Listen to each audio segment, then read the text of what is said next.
So Rod, 2-1 defeat here at Chippenham. What's your thoughts on the game? Yeah, listen, I thought it was half a decent game, to be fair. Very tough place to come. You have to give credit to Chippenham. I thought they worked very hard. They're a young side, plenty of enthusiasm, and to be fair, they scored 2 good goals. So I don't really have a problem with that. But it's the way that we allow them to score them 2 goals. First one up there, we wasn't strong enough in stopping the ball in the box. And the second one was the movement in the box from a preventable corner, and I have to say preventable corner.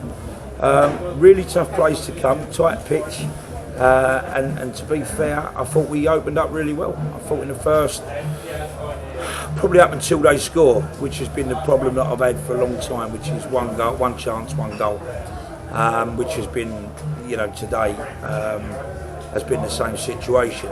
But the way that Laurie Walker's come in today and had to overwork, he's not good enough.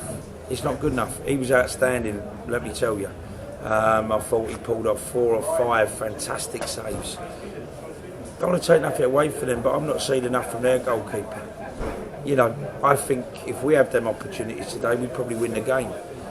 Because, you know, I just felt that the difference today was Laurie kept us in the game and their goalkeeper never had enough to do. Did I think we didn't play well? Did I think we looked... I thought we scored a very good goal.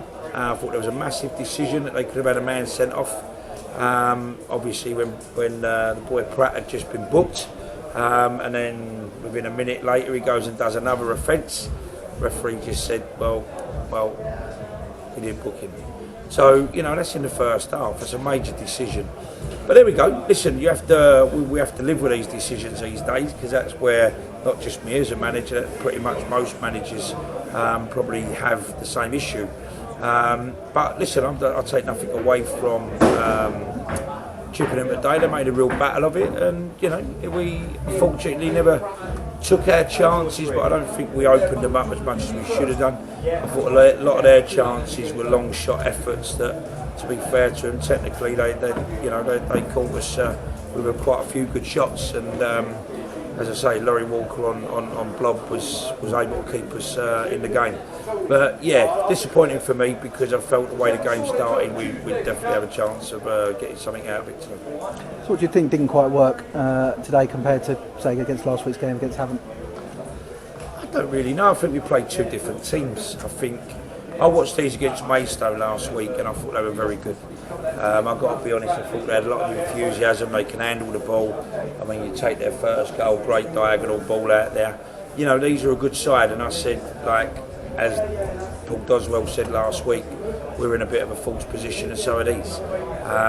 It just shows you how tough this league is. So for me, you know, I take responsibility of our result, but I didn't think our performance was bad. Maybe a bit goal shy. People overcooking things at times, people not making the right decisions.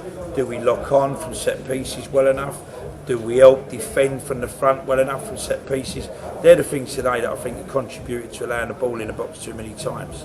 And you know, their fullbacks get out, they play quite expansive, they've got plenty of energy, and they're a good side. We haven't come here today and been beaten by a team that, you know, is a bad team.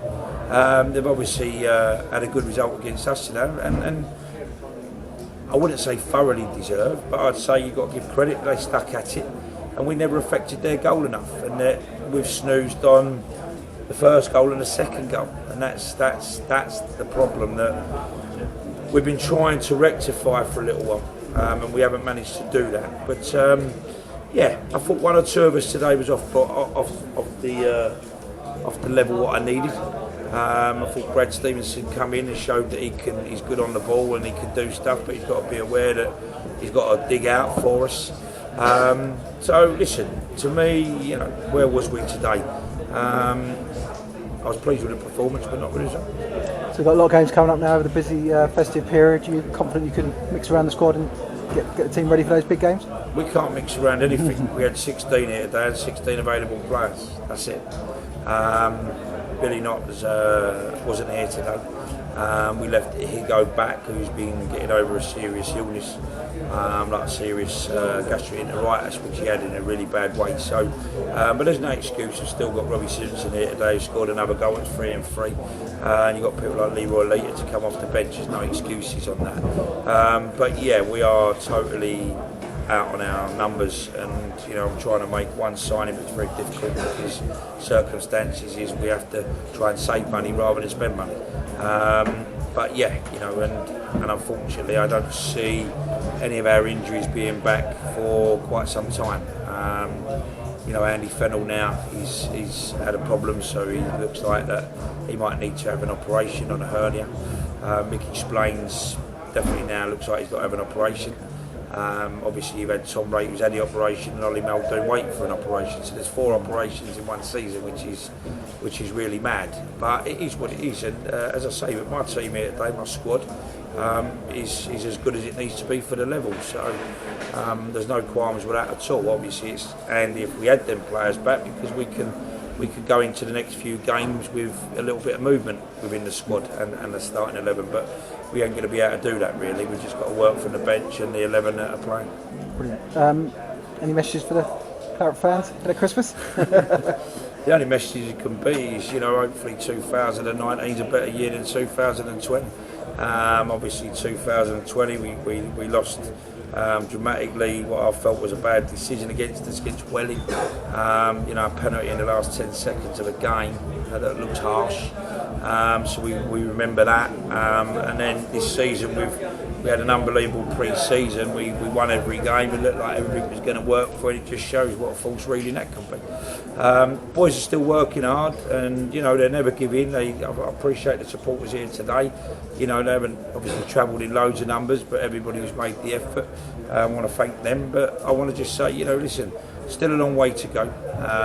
Bit of a disappointing result today, so I can't be in my full Christmas spirits. But I have to say, happy Christmas to all the Chelsea City fans and all the staff and all the board.